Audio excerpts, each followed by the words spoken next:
சாகணும் என்று தீர்மானித்து வாழ்ந்தது யாருமே இல்லை. நாமெல்லாம் வாழணும்னு தீர்மானிச்சு வாழ்றோம். கரெக்டா? எப்படியாவது சாவை அவாய்ட் பண்ணணும், தள்ளி போடணும், இப்படிதானே நாம நினைக்கிறோம். இவர் ஒருத்தர் தான் சரீரத்தில் செத்தே தீரணும்னு தீர்மானத்தோட வாழ்ந்தார். இதுல என்ன வேடிக்கைன்னா, நாம எல்லாருமே சாகக்கூடியவர்கள். சொல்ல போனா நம்ம பாவிகளா இருக்கிறதுனால சாக வேண்டியவர்கள். பாவத்தின் சம்பளம் மரணம். நீ அந்த கனியை புசிச்சால் தேவன் சொன்னார் ஆதாம்கிட்ட, சாகவே சாவாய். அப்போ நாம நம்முடைய தாத்தா ஆதாமா இருக்கிறதுனால, அந்த தாத்தாக்கு சொல்றேன், அவரை சொல்றேன், மெயின் தாத்தா, நம்முடைய பெரிய தாத்தா ஆதாமா இருக்கிறதுனால ஆதாமுக்கு கிடைச்ச தண்டனை நமக்கும் தகும் தான். நம்ம எல்லாருமே சாக வேண்டியவர்கள், சாக கூடியவர்கள்.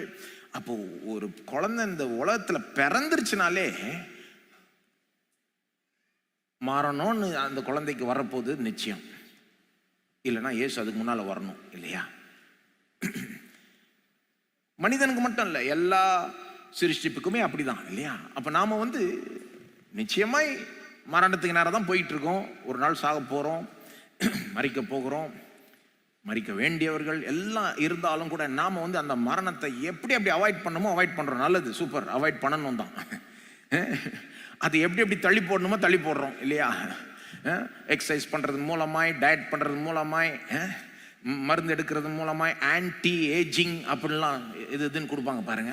இது எடுத்தீங்கன்னா வயசு தெரியாது, அதை போட்டுப்போம். அப்போ என்னென்ன பண்ணணுமோ பண்ணி அதை தள்ளி போடுறதுக்கு, அதை காமிக்காததுக்கு நாம் அதை செஞ்சுக்கிட்டே இருப்போம் பாருங்க. நம்முடைய கோல் என்னன்னா, அதை எவ்வளோ தள்ளி போடணுமோ எவ்வளோ அவாய்ட் பண்ணணுமோ அவாய்ட் பண்ணி வாழ்ந்துகிட்டே இருக்கணும். வாழணும் வாழணும் வாழணும், சூப்பர், அப்படிதான் வாழணுங்க.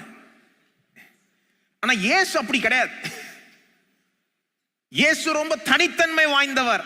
அவர் சாகணும்னே வாழ்ந்தார், சாகும்படி பிறந்தார். அவருடைய வாழ்க்கையினுடைய நோக்கமே, கோலே, எல்லாரும் சொல்லுவாங்கல்ல, ஒரு கோல் வச்சு வாழணும். சும்மா அப்படியே கோல் இல்லாமல் வாழ்ந்துட்டு இருந்தா, if you don't have a goal you will never reach anywhere. Goal இல்லைன்னா எங்கேயும் போய் சேர மாட்டீங்க. கரெக்டா? சிலர் கோல் இல்லாமல் தான் வாழ்ந்துட்டு இருக்காங்க. எந்திரிக்கிறாங்க, இன்னைக்கு தோன்றதை இன்னைக்கு செய்யறாங்க, நாளைக்கு தோன்றதை நாளைக்கு செய்வாங்க, சுத்தி வருவாங்க. இல்லைங்க, வாழ்க்கையில் ஒரு லக்கு வேணும், ஒரு கோல் வேணும். இதுக்கு நேரம் நான் போக போறேன், அதை சாதிக்க போறேன். இப்போ நமக்கு எல்லாருக்கும் கோல்ஸ் இருக்குன்னு நான் நம்புறேன். இயேசுடைய கோல் என்னவா இருந்தது? சிலுவைக்கு போகணும், சாகணும். ஃபர்ஸ்டில் இருந்தே